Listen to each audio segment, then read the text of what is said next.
তারপর ডেকে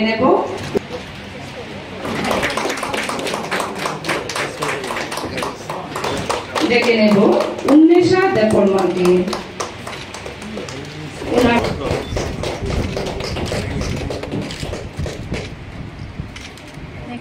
তারপর ডেকে নেব সুনীল মজুমদারকে। তারপর ডেকে নেব দিশা রয়।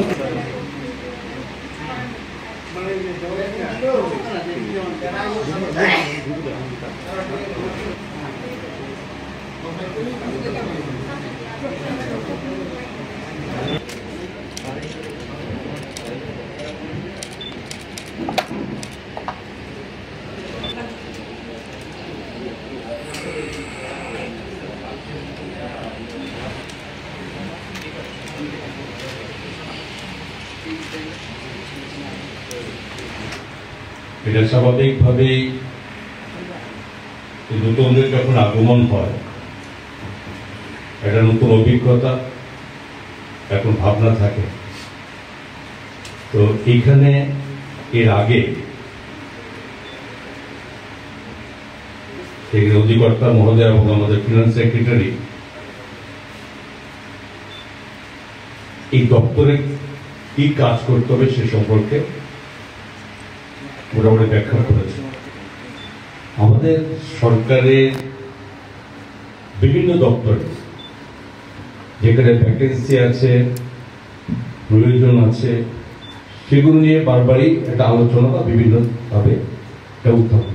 সরকার এখানে পিছিয়ে নেই, সমস্ত দপ্তরের ভ্যাকেন্সিগুলো ফিল আপ করার জন্য সরকারের উদ্যোগে কাজ চলছে। যেখানে টিপিএসসির মাধ্যমে আজকে এখানে 11 জন নতুনভাবে তারা নিযুক্তি পেয়েছে, ঠিক তেমনি বিভিন্ন দপ্তরে আমাদের এই সংখ্যা ক্রমান্বয়ে চলছে প্রতিনিয়ত। প্রশ্ন হচ্ছে, এটা একটা প্রশ্ন থাকে যে এটা আলোচনার মধ্যে থাকে যে কেন এত দেরি হচ্ছে। দেখুন, সরকারের চাকরি এক স্বচ্ছতার মাধ্যমে আমরা দিই।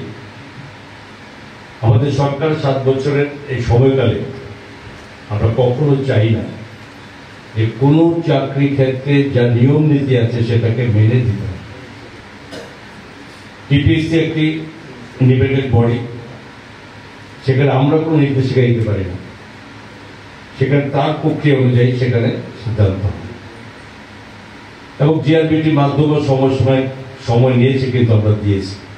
প্রশ্নটা এই জায়গায় যে তড়িঘড়ি করে চাকরি দেওয়া নয়, সিস্টেম এবং সরকারি পদ্ধতিগুলো ঠিক রেখে দেওয়ার যে প্রবণতা সরকারের, সেটা আমরা করছি, যাতে কোনো অবস্থাতে রাজ্যের একটি ভুল সিদ্ধান্ত বা কোথাও টেকনিক্যাল ডিফিকাল্টির জন্য যাতে কোনো চাকরি হওয়ার পরে যাতে তার চাকরি আবার না চলে যেতে হয়, সেই সম্পর্কে সরকার বদ্ধপরিকর। তো স্বাভাবিকভাবে এই ডিপার্টমেন্টটা আমাদের যেখানে ভ্যাকেন্সি ছিল, আমার মনে হয় ভ্যাকেন্সি আমাদের অলমোস্ট ফিল আপ হয়েছে। নতুনভাবে কোনো রিটায়ারমেন্টে যদি গিয়ে থাকে 2-1 জন, তাহলে সেটা পরবর্তী সময় সেটা ফিল আপ করে দেবে। তো স্পন্সরিং এই ডিপার্টমেন্ট অনেক সব মনে হয় যেন এটা খুব একটা গুরুত্ব নেই। এটা ভাবার কোনো কারণ নেই। আমাদের সেক্রেটারি ফিনান্স বলেছেন যে রাজ্য সরকারের বা কেন্দ্রীয় সরকারের এই সমস্ত বেনিফিশিয়ারি স্কিমগুলো কার মাধ্যমে করতে হয়? থ্রো ব্যাংকার্স মাধ্যমে করতে হয়। তো ব্যাংকগুলোকে প্রথম প্রাথমিকভাবে কন্ট্রোল করা হয় এই ডিপার্টমেন্টের মাধ্যমে।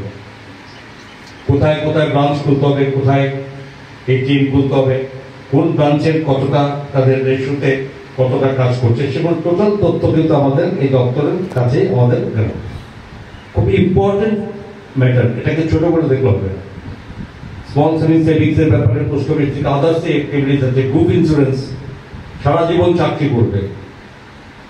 যদি এইসব সিদ্ধান্তগুলো না থাকতো, তাহলে অবশ্যই সেখানে অনেকের ব্যক্তিগতভাবে নিজের মর্জি মতো করতে পারে, সেটা সবাই করতে পারে। কিন্তু এগুলোর পেছনে একটা সরকারি কর্মচারী, যেখানে গ্রুপ ইন্স্যুরেন্স যারা করে, তাদের ভবিষ্যতে একটা নিরাপত্তা কিন্তু এগুলোর মাধ্যমে স্থির পায়।